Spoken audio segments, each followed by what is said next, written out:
Okay, this has not been a fun recording session just because of how this is being reacting for some reason. Anyway, alliances. Again, usually this comes up straight away. Okay, we want an alliance little one. Come on. New Japan. We need Bad Luck Fale. 6 grand? Fuck.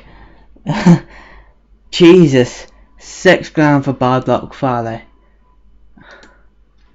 Alright, go ahead. Because he's a member of the Bullet Club and he is who I want to use in a segment. Yeah, that's what he's here for. He's here for a segment. Fuck that, he's gonna have to do a match. Okay, he's gonna have a match and then we will be wasting 6 grand on a segment after that. Noam Dar has signed, by the way. I'm just waiting for all his other deals to run out, and then we will be able to sign him up. This isn't gonna react quick enough. Noam Dar. So if you remember back to last episode, just a reminder, Adam Cole won the AOH Pure title. So okay, still winning. Yeah, even though I don't think it came up, but anyway. So I'm gonna go ahead and book the show, and I'll probably do it for this recording session. So unfortunately, Bad Luck Valley could not make it to the show, but there is a bit of a twist in here with what would inevitably happen anyway, but I've had to fast track that. But the overall story arc that I'm doing with the Bullet Club is going as planned. It was gonna go halfway. It was gonna go on for a few more months, but I decided to. There's no point in continuing on because I didn't really know where to take it in between times. So let's run the show. So we start off the show with Moose taking on Mark Briscoe, and Mark Briscoe actually wins this match in the open challenge for the World Television title match. So that sets up a rematch at our next pay-per-view, which is actually our next show between those two. And the reason behind that was actually just to show that the reason why I decided to have Mark Briscoe win it there is because in an open challenge anybody can sort of go into the match and ultimately anybody can win it, just like Moose went into that match and went into an open challenge to win that title. So let's go ahead to our next segment, which is going to be Roderick Strong taking on ACH. 58 rated match, 5 minutes. It's a squash match. ACH is defeated by submission by Roderick Strong. Our next segment is then Roderick Strong is in the ring with Frankie Kazarian, Hansen and Raymond Rowe, and Roderick Strong says that we are the Fallen. I warned you last week, the Fallen will rise. Frankie Kazarian should be the best in the company alongside me. Raymond Rowe and Hansen should be tag team champions, but the Fallen will rise. Next segment is actually Christopher Daniels coming out, and he says, look, listen, Frankie, you want to turn your back on me?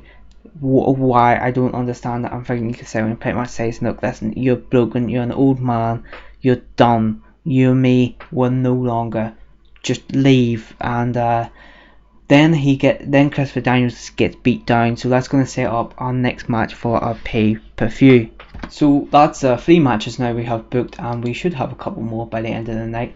Cedric Alexander and BJ Whitmer picks up a pinfall victory against Bobby Fish and why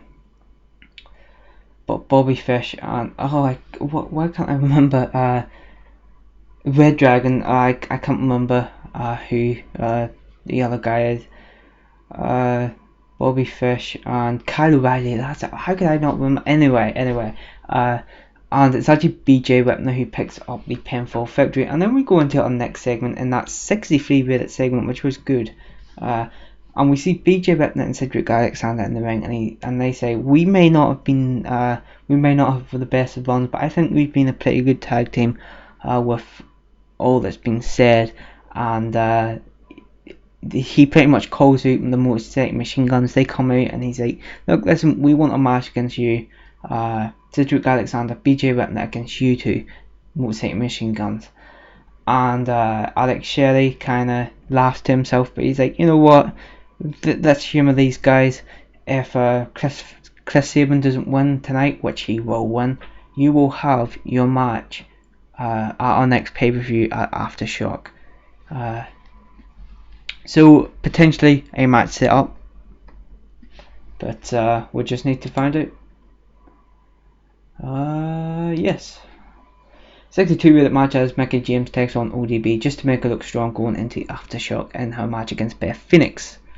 And then we have a angle with the Bullet Club, Adam Cole, Nick Jackson, Matt Jackson. Adam Cole lifts up the ROH Pure Championship above his head and says, we joined the Bullet Club, we all wanted to join the Bullet Club to gain power. This title is power. And then the Young Bucks super kick Adam Page, and Adam Cole says, we have gained the power that we need. Kenny Omega, you can take this as our resignation. We know how the Bullet Club works, so you can just know us as the Blacklist of the Bullet Club, easily just the Blacklist. So that's sort of because, you know, the Blacklist, you can't get back in. That's why I've decided to name them that. 75 minute match in our main event, which is fantastic, but it cost us a lot of money. As Jay Briscoe takes on James Storm, who takes on Chris Sabin, who takes on Matt Jackson, who takes on Kenny King, who takes on Jay Lethal. So Chris Sabin is actually the first to be eliminated, as Kenny King eliminates him, and Kenny King is then eliminated by Jay Lethal. Kenny King is the ROH World Champion holder, so that sets up a match between those two. Because I believe if you pin the champion, you get a championship match.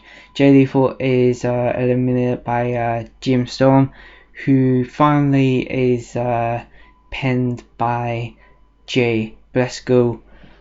So Jay Briscoe is our number one contender for the world title. So that actually sets up 3 matches. That sets up Jay Lethal and Kenny King. That sets up Jay Briscoe and Colt Cabana, and it sets up our tag team match as well. I realise that Jay Briscoe hasn't been booked the best, but some of the matches that he and Colt Cabana has been putting on has been quite good, so I'm not missing out on that. So our final card for the Aftershock pay-per-view is Christopher Daniels taking on Frankie Kazarian, Kenny King taking on Jay Lethal, Mark Briscoe taking on Moose in a rematch, Mickie James taking on Beth Phoenix in a championship match, of course, and Motor City Machine Guns take on Cedric Alexander and BJ Whitner, and finally our main event will be Jay Briscoe, Colt Cabana for the world title. 62 rated show, increased our popularity in 22 regions. I am delighted with that, and it was a sell-out crowd.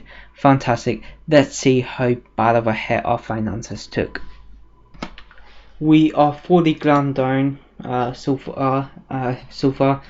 Hopefully our pay-per-view revenue will help save that, but sorry, my chair squeaks. Like, it's not looking good financially, but we are growing, which is a redeeming quality. So hopefully with growth comes money. That's what I'm hoping anyway. So hopefully we can increase those merchandise sales, and maybe that'll do something. I don't know. We need more sponsorships. We need more money.